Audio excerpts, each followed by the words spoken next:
Hey everybody, in SciArt. So today we're going to be making some agar. I'm going to go over it pretty quick. It's basically a kitchen recipe.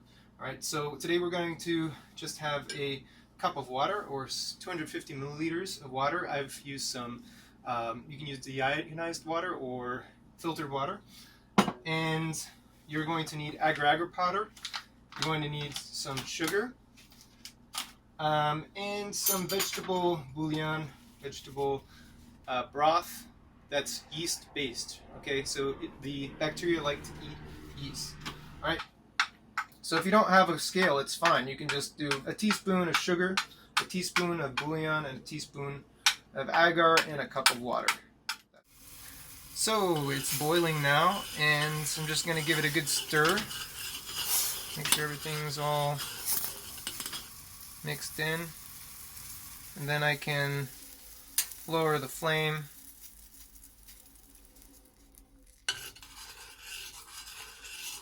Give it another couple of nice good stirs and let it cool. So you should let this cool for about 15 minutes before you pour it into your petri dishes or recycled containers. Alright everyone, so we're ready to pour. The agar has cooled down. It's not scalding hot anymore, but it's still liquid. Okay, so I'm going to use a couple of recycled containers. I have a glass container, I have a recycled plastic container. Very important with the plastic that you make sure that the agar is not steaming, that you can't see steam coming off of it, because it will melt the plastic. So you only need about 5 millimeters, half a centimeter in there, or a quarter inch. And you may be making a lot of them. You may also have petri dishes. I like to use recycled things. So I have these scissors here and plastic wrap. I'm going to cut off a piece of plastic wrap. And I'll be putting a piece of plastic wrap on each container to make sure that we don't get too much contamination from the environment, although as I said, this is not sterile method. Alright, so we're just going to repeat that.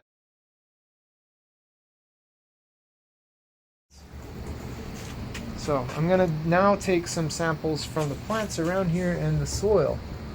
Okay, a few fragments of soil is okay, but it'll get really dense if you get a whole bunch of mud on your plate, for example. You can take, I'm going to take some of this spider web here and put it in here.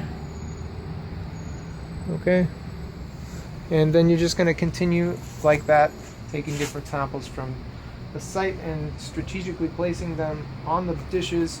And in order to know what your dishes are, I recommend that you go and label them. So with a permanent marker, hopefully.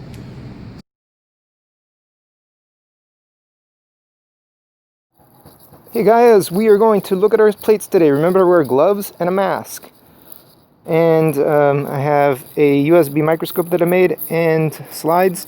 It's plugged into the computer already, close to getting in focus. Alright, so I want to just look at some of these samples. Let's take a look at our plates. A lot growing on them. This is Sunday, and I streaked the plates on Wednesday. Okay, so I'm just going to take a sample off of this plate of some of this kind of bacteria that looks kind of wrinkly. I think that might be Actinomycetes, which is a bacteria that produces antibiotics. Okay, I'm just going to place a little bit of that on the plate here. Very, very small streak. Okay, leaving my Q-tip on the paper, and I'm going to put a little drop of iodine or deionized water, whatever you have, on the plate. Put on the cover slip. Now the cover slip, you're going to want to put that on from the edge down so you don't get bubbles. So I'll just take this and grab the edge of the drop. Now it's on there. Okay, let's take a look at what we're seeing on our computer now.